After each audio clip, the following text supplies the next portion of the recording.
Sun, celebrating 20 years of excellence in education. నీకు జామీన్ వచ్చింది, నువ్వు వెళ్ళొచ్చు. నాకు జామీనా? ఎవరిచ్చారు సార్? అదిగో ఆవిడిచ్చారు. మీరు బయటికి పద, మాట్లాడుకుందాం. మిమ్మల్ని నేను ఎప్పుడూ చూడలేదు, మీరెవరో నాకు తెలీదు. మీరు నాకు జామీన్ ఎందుకు ఇచ్చారు? జామీన్ ఇవ్వటానికి మనుషులు తెలియాల్సిన అవసరం లేదు. అంటే అంటే అర్థం ఎలా చెప్తాను, కారకు.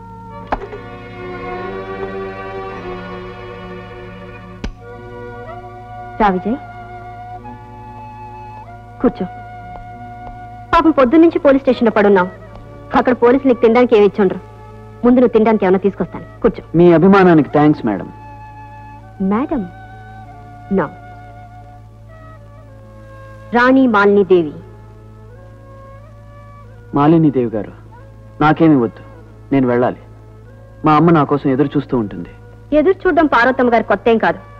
ప్రతిరోజు అర్ధరాత్రి వరకు నీకోసం ఎదురు చూస్తూనే ఉంటుందిగా. అంటే నా గురించి ఇంకా ఏమేం తెలుసుకున్నారు? చాలా తెలుసుకున్నాను.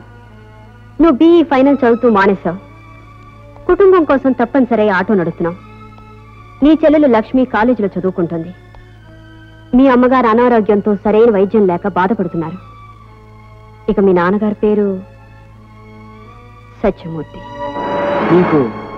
మీకు మా నాన్నగారు కూడా తెలుసు అన్నమాట? నాకు తెలియటం మాట అలా ఉంచు. నీకేం తెలుసు మీ నాన్నగారి గురించి? నాకు చాలా తక్కువే తెలుసు. నేను పసివాడిగా ఉన్నప్పుడే ఆయన చనిపోయారట. సంవత్సరం పాటు నువ్వు ఆటో నడిపి సంపాదించే డబ్బు ఒక్క నెలలో నీ చేతికొస్తుంది. ఏమిటి మీరు చెప్పేది? నాకేం అర్థం కావడం లేదు. సూటిగా చెప్పాలంటే నీ జీవితంలో కొంతకాలాన్ని నేను కొనుక్కోవాలనుకుంటున్నాను. 1 సంవత్సరం పాటు నా మాట వింటూ నేను చెప్పిన పని చేస్తే ఆ తర్వాత జీవితాంతం నువ్వు మీ వాళ్ళు కష్టపడకుండా హాయిగా బ్రతకచ్చు. ఇంతకీ నేనేం చేయాలి? కారణాలు అడగకుండా, కాదు అని అనకుండా నేనేం చెప్తే అది చెయ్యాలి. అంటే మీరు హత్యలు చేయమన్నా మాట్లాడకుండా చెయ్యాలి అంటారా? అవసరమైతే చెయ్యాలి కూడా. నీకు జన్మనిచ్చిన తల్లి జబ్బుతో రోజు రోజుకి కృంగి కృషించిపోతుంటే ఆవిడికి వైద్యం చేయించి ప్రాణాలు నిలబెట్టగలవా? ఈడొచ్చిన చెల్లెలికి చక్కటి సంబంధం చూసి లక్షణంగా పెళ్లి చేసి కలకల్లాడుతూ కాపురం ఉండేలా చేయగలవా? ఆకలితో, అప్పులతో, అనారోగ్యంతో, తీరని ఆశలతో, జారిన అవకాశాలతో, కన్నీళ్లతో మీ వాళ్ళని చూసుకుంటూ ఆరిపోయిన దీపంలా బ్రతుకుతావా? రా విజయ్, నీకోసమే చూస్తున్నాను. నేను వస్తానని మీరు ఊహించారనమాట.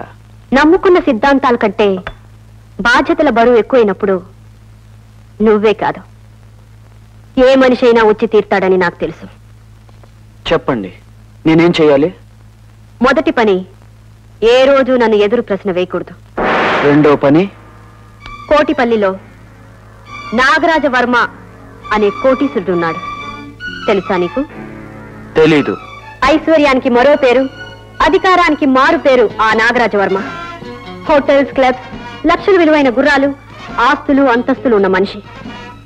అర్ధబలం, అంగబలం, పెద్దరికం ఉన్న చాలా పెద్ద మనిషి. పులిలా దెబ్బతీయగలడు, పాములా కాటేయగలడు. ఆ మనిషి దగ్గరికి నువ్వు వెళ్ళాలి. అతనికి దగ్గర కావాలి. అతని మనసులో ఉన్న మాట కూడా తెలుసుకోగలగాలి. వెళ్తావా? పరిస్థితుల కంటే అవసరం ఎక్కువైనప్పుడు ఇలాంటి అవకాశాన్ని ఎలా కాదనుకుంటాను? అతనికి దగ్గరైన తర్వాత నేనేం చేయాలి? నేను చెప్పిన దారిలో నువ్వు మొదటడుగు విజయవంతంగా వేశాక అప్పుడు చెప్తాను ఆ తర్వాత నువ్వేం చేయాలో. ప్రస్తుతం ఆ నాగరాజ్ వర్మ తన ఎస్టేట్ లో ఉన్నాడు. ఇదిగో ఈ ఫైల్ అతను సంబంధించిన వివరాలున్నాయి, చదువుకో. ఎప్పుడు బయలుదేరుతావు? ఒక్కటి మాత్రం గుర్తుంచుకో విజయ్, నువ్వు చెయ్యబోయే పని కత్తి మీద సాము లాంటిది. ఆ నాగరాజవర్మ చాలా ప్రమాదకరమైన మనిషి.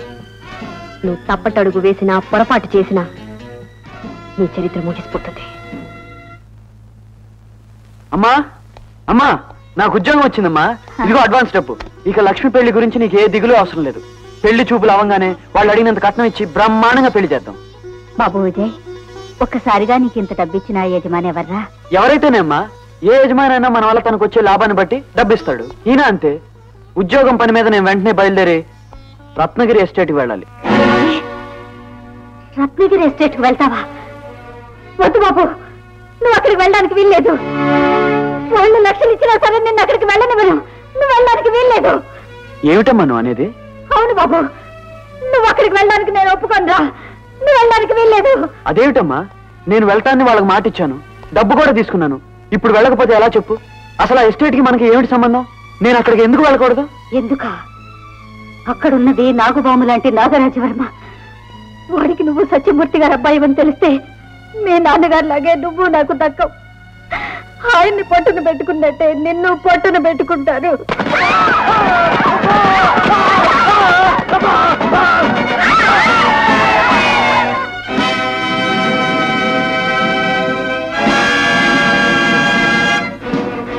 చూడండి రా, చూడండి, మా భూముల్ని దున్నుకుంటూ పన్ను కట్టకుండా మమ్మల్ని ఎదిరించిన మల్లిగాడికి ఎలాంటి గతి పట్టిందో చూడండి, అందరూ చూడండి.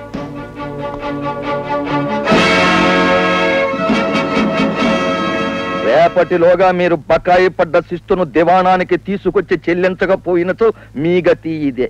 నాగరాజవర్మ, శిస్తుల పేరుతో ఇక నుంచి మీరు అడిగే సొమ్ముని మేము చెల్లించాం. దయాధర్మంగా నేనిచ్చిన భూముల్ని దున్నుకుంటూ పంట మింగేసే మీరు పన్ను చెల్లించరా? ఎందుకు పనికిరాని బంజరు భూముల్ని ఇన్నాళ్ళు మా రక్తంతో తడిపి మా శ్రమశక్తితోటి పంటలు పండిస్తున్నాం. పన్నుల పేరుతోనో శిస్తుల వంకతోటో మీరు మా కష్టాన్ని దోచుకోవడానికి మేము ఒప్పుకోం. ఇక నుంచి దున్నేవాడితే భూమి, దున్నేవాడితే భూమి. అంతేకాదు జమీందార్, ఆ పొలాల్ని మాకు సొంతం చేసే తప్ప ఇక ముందు మేము నాగలి పట్టాం, ఆ భూమిలోకి అడుగు పెట్టాం. కోటిగా మురిగే ఈ కుక్కల్ని కనికరించి వదిలిపెడితే రేపు కరిచే ప్రమాదం ఉంది. ఎదురు తిరిగిన వాడిని కాల్చిపారాయి. కోటిగా, తుపాకీ పేలిందంటే పోయేది వాళ్ళ ప్రాణాలు కాదు, నీ ప్రాణాలు. తమ్ములం గారు, ఏమిది? నాగలి పట్టి బంజరు భూమిలో బంగారం పండించే మీ అందరికీ నాకున్న భూమంతా ఇప్పుడే స్వాధీనం చేస్తున్నాను. ఈ రోజు నుంచి మీరు దున్నుకునే పొలాలన్నీ మీవే. కృష్ణరాజవర్మ, మీరు మాకు తమ్ములయ్యుండి ఈ దౌర్భాగ్యులను సమర్థించుటయా? అన్నయ్య గారు, వాళ్ళు దౌర్భాగ్యులు కాదు, కష్టంతో కడుపు నింపుకునే శ్రమజీవులు, నిజమైన మనుషులు. మీకు న్యాయమని తోచినదే మేము ఆచరించదాం. సత్యమూర్తి, మనం పరస్పరం సంప్రదించుకుని ఒక నిర్ణయానికి వద్దాం. అలాగే. దామోదర, సత్యమూర్తితో సంప్రదించి ఒప్పందపు పత్రములను తయారు చేయించదా, బాగా చేయించదా. సోదరులారా, మీ అందరికీ శుభవార్త. జమీందారు బాబు గారు మన కోరికల్ని మన్నించారు. ఇప్పటి వరకు మనము భూమి పన్నుగా కడుతున్న డబ్బుని ఇక నుంచి పన్నుగా కాకుండా భూమికి అసలు ధరగా తీసుకోవడానికి వారు ఒప్పుకున్నారు. మీరు కష్టపడి 2 ఏళ్లు పన్నుగా కడితే ఆ తర్వాత భూమి శాశ్వతంగా మీదైపోతుంది. జమీందారు నాగరాజవర్మకి, జమీందారు నాగరాజవర్మకి, సత్యం బాబుకి, సత్యం బాబుకి.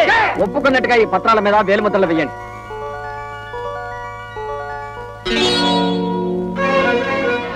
సత్యమూర్తి, చిన్నబాబు గారు, సత్యమూర్తిని పేరు పెట్టుకుని అసత్యానికి అన్యాయానికి రూపమైన ఆ నీచుడెక్కడ? చిన్నబాబు గారు, ఏమిటి మీరు అనేది? మా ఆయన ఏం తప్పు చేశారు? నమ్మిన వాళ్ళని, నమ్ముకున్న వాళ్ళని నట్టేట్లో ముంచాడు. పేదవాళ్ళ కడుపులు కొట్టి యజమాని విసిరే ఎంగిలి మెతుకులు కాసిపడి సాటి రైతులకు ద్రోహం చేశాడు. మా అన్నయ్యతో లాలుచిపడి రాసిన పత్రాలు మీ ఇంట్లో ఉండాలి. ఎక్కడ దాచాడో బయటికి తీ.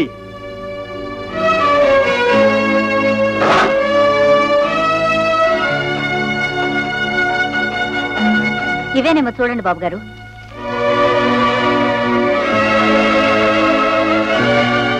మీరు అనుమానించిందే నిజమైంది. వాడు మీకు ద్రోహం చేశాడు.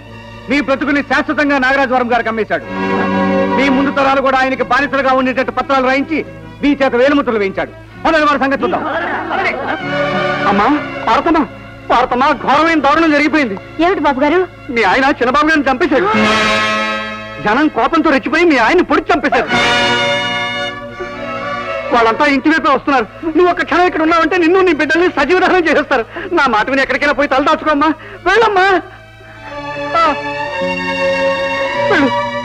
ఆ విధంగా అన్నిటినీ వదిలేసి ఆ అర్ధరాత్రి పసివాళ్ళైన మిమ్మల్ని ఎత్తుకుని పారిపోయొచ్చాను బాబు. జ్ఞాపకాల్ని, గతాన్ని వదిలేశాను.